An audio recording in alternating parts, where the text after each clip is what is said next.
2001년 3월 6일 홋카이도의 무루란시에서 당시 고교 1학년생 시다 아사미 씨가 실종된 사건입니다. 3월 6일 저택인 하쿠초다이라는 지역에서 지리베츠초라는 거리에 위치한 빵집으로 아르바이트를 하러 가던 중 행방이 묘연해졌습니다. 아사미 씨는 2001년 3월 초 집 근방의 대형 마트에 있는 빵집에서 아르바이트를 시작했고, 이 빵집에서 약 7km 떨어진 빵집의 본점에서 커피를 만드는 법을 배우기로 되어 있었습니다. 마침 2001년 3월 6일은 입학시험으로 인한 휴교일이라 이날 오후 1시에 커피 만드는 법을 배우러 가겠다고 점장과 약속을 하였다고 합니다. 그리고 오전 11시 30분 아사미 씨는 해당 빵집으로 전화를 걸어 저 오후 1시 넘어서 가고 싶은데요. 그 시간에 점장님은 계시나요? 라고 여자 점원과 통화를 했다고 합니다.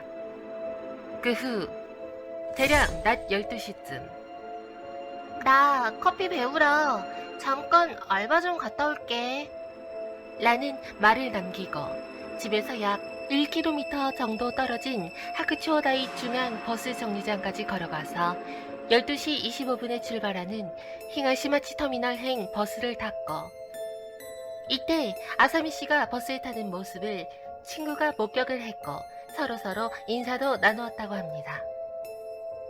이 버스는 노선이 빵집의 본점 앞을 거쳐서 가기 때문에 탑승 후 약 30분 후에 빵집 근처인 히가시도리라는 정거장에 도착을 하기 때문에 오후 1시에 딱 맞게 도착할 수 있습니다. 하지만 아사미 씨는 그날따라 빵집 근처 정류장에 내리지 않고 7분을 더 가서 히가시마치 니쪼메라는 정류장에 오후 1시 3분에 하차를 했고, 그 후 정류장 바로 옆 대형 슈퍼 무루란서키라는 화장품 매장 앞을 지나는 모습이 오후 1시 4분에 방범 카메라에 찍혔습니다. 화장품 매장에서 나오는 모습은 22분이 지난 1시 26분에 찍혔고, 영상에서 마사미 씨의 행동 특징을 보면 뭔가 목적이 있어서 쇼핑을 한 것도 아니고 그저 화장품 매장 안을 어슬렁어슬렁 돌아다니면서 일부러 20여 분간 시간을 허비한 듯한 모습이었으나, 측근들의 진술에 따르면 아사미 씨는 일부러 약속 시간을 무시할 만한 무책임한 성격은 아니라고 했습니다. 이후 오후 1시 30분쯤 무루란사티 앞 버스 정류장에서 동급생 2명과 마주쳐 서로 인사한 것이 마지막 목격입니다. 이곳에서 빵집 앞 정류장까지 가는 버스를 또 타고 31분에 출발하여 빵집 옆 히가시도리 정류장에 41분에 도착했습니다. 그 직후에 아사미 씨는 남자친구에게 전화를 하여 지금 아래야 하고 말을 했고, 46분에 남자친구가 다시 전화를 걸자 지금 통화 못하니까 나중에 다시 걸게 라고 대답을 하고 전화를 끊어버렸습니다. 지금 통화 못하는 상황이 무엇인지 알지 못한 채로 아사미 씨는 지금까지 실종 상태입니다. 남자친구는 두 번째 전화에서 아무런 소리가 들리지 않았기 때문에 어딘가 조용한 곳에 있는 듯한 느낌이 들었고, 오후 4시 정도에 다시 전화를 했지만 더 이상 통화가 되지 않았다고 진술하였습니다. 실종된 아사미 씨는 학교에서 팬클럽이 만들어질 정도로 미모로 유명했고, 무루란시의 명문 사카이 고등학교에 다니며 우등생이었다고 합니다. 동급생들의 진술에 의하면 일하던 빵집에도 장난 전화가 자주 걸려올 정도로 아사미 씨는 스토커 피해를 당하고 있었다고 합니다. 아사미 씨의 마지막 통화한 지점이 아르바이트를 하는 빵집 본점 앞이었는데, 경찰 조사에서 이 빵집 점장이 수상하다는 의견이 나왔습니다. 점장은 아사미를 1시 30분까지 기다렸는데 안 와서 짜증이 나서 가게를 나왔어요. 그 뒤에 몸이 좀 안 좋아서 어머니와 그냥 같이 살고 있는 집에 와서 자고 있었고요.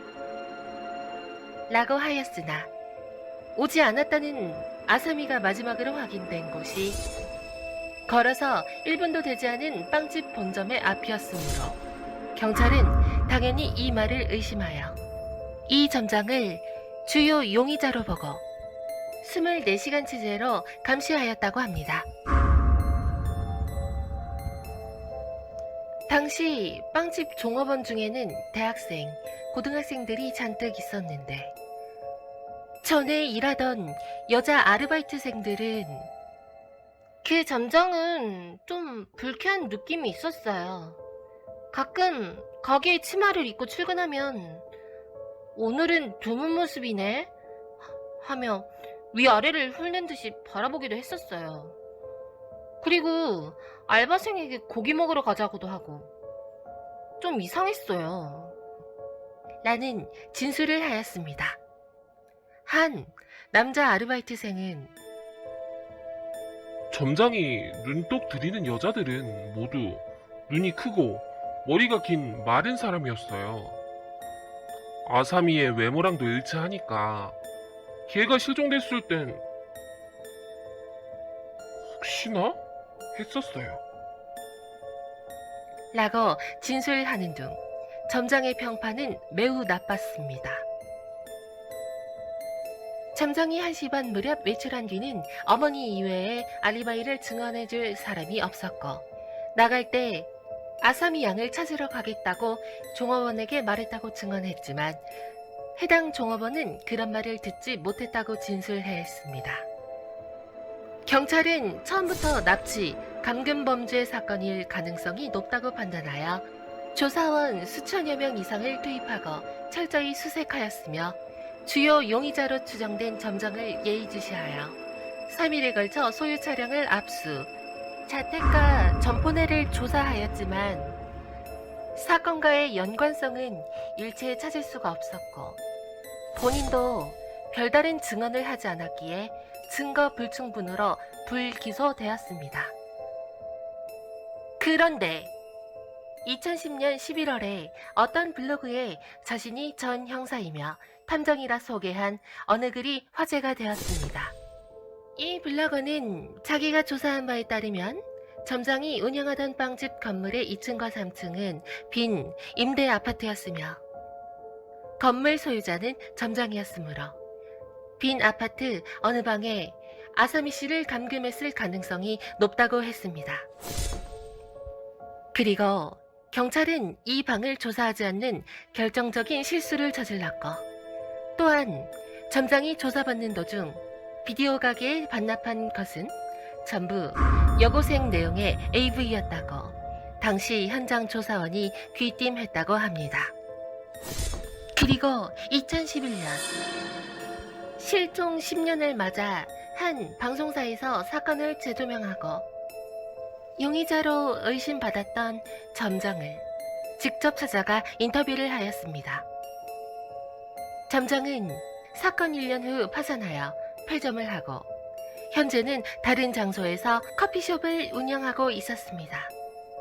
점장은 줄곧 경찰에 추적당했으며 알리바이가 있어도 경찰이 믿어주지 않았기에 본인이 범인으로 몰렸다는 사실이 분했다고 말했습니다. 본인이 범인이 아니라는 증거는 무엇입니까? 라는 물음에는 당시 여자에 대한 생각이 전혀 없었고 여자를 그렇게 밝히지도 않았으며 변태도 아니라 아무 목적이 없었고 뭐 증거는 그뿐이긴 하지만 이라 대답했습니다. 그래서 치다 아사미 씨가 살아있을 거라 생각합니까? 라는 질문은 살아있을 거예요. 그렇다고밖에 생각할 순 없어요. 라고 대답을 하였는데 인터뷰 질문의 의도가 점장이 범인이라고 생각하는 의도가 확 풍깁니다. 여타 방송사들의 취재와 네티즌들의 의견도 그가 범인이라고 확정짓는 분위기입니다. 아사미 씨의 가족들은 지금도 이사를 가지 않은 채 하구초다이에 있는 아파트에 사는데 방송에서 인터뷰를 시도했지만 사건에 대한 언급을 피하는 모습이었으며 그렇지만 어딘가에서 딸이 살아있다고 전화를 해주길 기다린다고 말을 했다고 합니다.